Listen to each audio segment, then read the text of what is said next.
Halo teman-teman, Assalamualaikum. Yuk kita langsung mulai aja. Siapkan loyang, kita beri olesan margarin dan sedikit tepung. Lelehkan margarin. Kalau tinggal sedikit seperti ini yang belum lelehnya kita matikan aja kompornya karena kan wadahnya yang masih panas itu juga akan membuat sisa margarin yang belum leleh akan meleleh.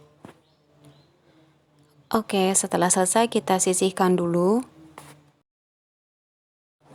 Selanjutnya siapkan tepung terigu dan coklat bubuk. Ini wajib diayak, apalagi ini coklat bubuknya udah lama disimpan, jadi suka banyak yang berbutir-butir.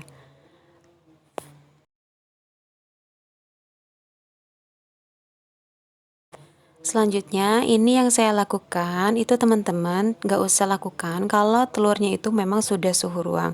Tapi ini saya karena telurnya dari kulkas, jadi saya akan menaikkan dulu suhu telurnya biar nggak dingin. Karena kalau dingin nanti akan potensi curdling. Nah, asal udah nggak dingin ya udah suhu ruang kita sudahi saja. Selanjutnya kita akan mengocok seperti biasa.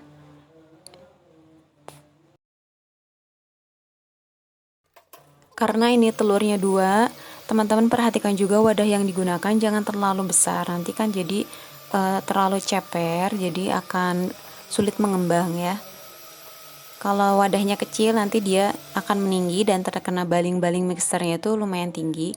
Itu akan lebih mudah mengembang si kocokan telur dan gulanya ini. Nah, kalau sudah masuk gelembung udara, maka adonan akan menjadi kental. Jadi di dalam adonan atau kocokan telur gula ini sudah ada gelembung udara teman-teman.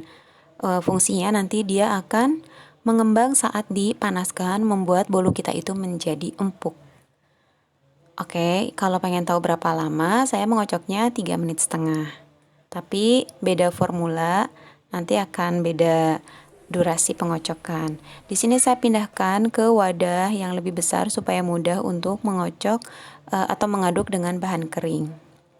Kalau ada coklat bubuk itu biasanya akan lebih sulit ya untuk menyatu. Jadi teman-teman boleh juga pakai mixer ngocoknya sebentar aja, tapi boleh juga dengan spatula seperti yang saya lakukan, tapi memang agak sedikit susah nyerap si bahan basahnya itu ke coklat bubuknya.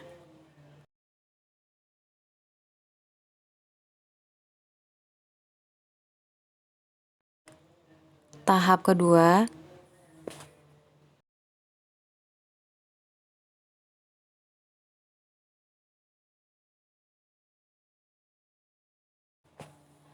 oke, tahap yang terakhir kita masukkan bagian lemak, kita aduk balik dari bawah itu diangkat ke atas. Jangan sampai ada yang mengendap, kemudian kalau sudah di atas kita aduk ngambang. Jadi untuk membantu pengadukan ini sambil diputar juga si baskomnya ya. Nah, yang menempel di spatula itu kan ada lemak ya yang belum teraduk secara merata, jadi kita turunkan dari spatula, kita aduk. Kalau ada margarin atau lemak yang belum teraduk, nanti biasanya dia akan menjadi kayak lapisan atau endapan karet sedikit bantet gitu. Oven teman-teman sudah mulai dipanaskan ya pada fase ini. Nah, kita coba ratakan dan kita pakai tusuk sate. Kita coba sisir untuk mengurangi gelembung udara yang ikut masuk ke dalam adonan. Nah, ini kita rubah ya, setelah masuk adonan kita rubah menjadi api sedang cenderung kecil. Itu yang sebelah kirinya itu kan kayak nggak ada apinya, padahal itu ada apinya warna biru, mungkin kurang bisa tertangkap kamera. Oh ya teman-teman, tonton videonya sampai akhir karena di akhir video akan ada koreksi untuk masalah pengapian di resep bolu ini.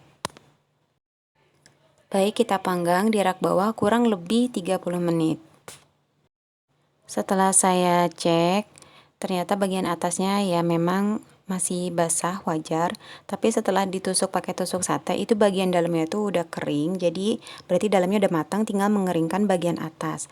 Selanjutnya, untuk mengeringkan bagian atas kita pindahkan ke rak atas, dan kalau oven saya ini harus menggunakan api besar supaya dapat pemanasan yang baik dari bagian atas ovennya.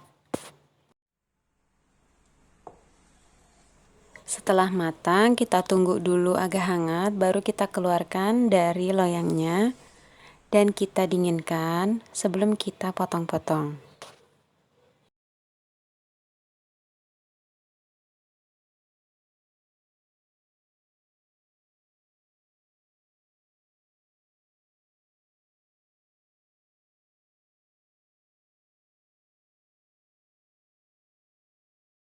Setelah saya coba rasakan, ternyata hasilnya ini cukup lembut, tapi memang ada kecenderungan agak kering ya, kurang lembab. Dan benar saja setelah keesokan harinya, bolu ini terasa lebih kering dari hari sebelumnya. Oke, jadi kalau kita mengalami hasil yang kurang memuaskan, kita perlu flashback ke proses pembuatan sebelumnya. Jadi jangan langsung menyalahkan resep yang kita ikuti. Yang saya lakukan, saya coba tonton kembali video yang saya ikuti, yaitu dari Kalista Kitchen. Ternyata memang saya tuh salah mengingat. Saya pikir itu dipanggangnya itu yang Kalista Kitchen 4 telur 40 menit.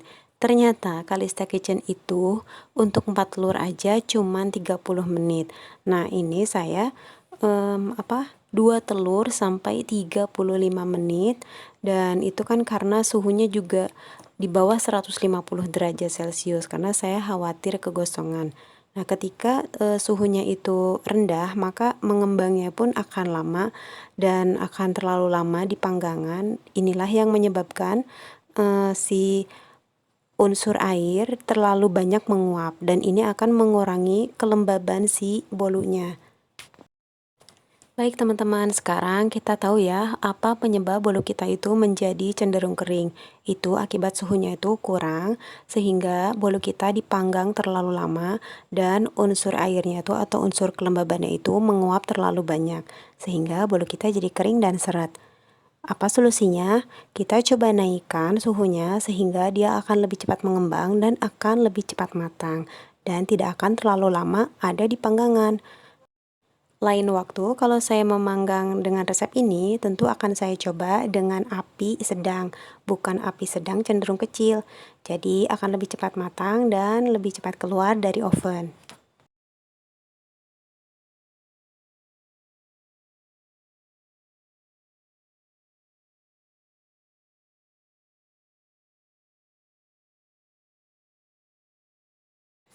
Demikian teman-teman apa yang bisa saya bagi hari ini. Semoga kesalahan yang saya lakukan bisa menjadi pelajaran buat teman-teman dan menjadi ilmu baru. Terima kasih sudah menonton. Sampai jumpa di video selanjutnya. Wassalamualaikum warahmatullahi wabarakatuh.